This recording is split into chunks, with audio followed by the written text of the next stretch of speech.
Manikmaya. Nggih, wonten dawuh pukulun. Ismaya. Kula. Ingkang mestine sira kuwi tinemu werda. Nggih. Kita tinemu tuwa kudune bisa mepermubal babaling kanepson. Manikmaya. Kita ingkang tinemu taruna aja gampang kebronget marang panyakra bawa ingkang mboya bener.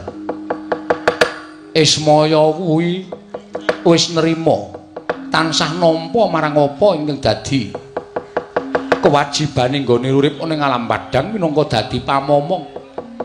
Lah kok dadi mung kepengin wujuding sekar pelempertangga jiwa lan sekar jambu dipa nirmala.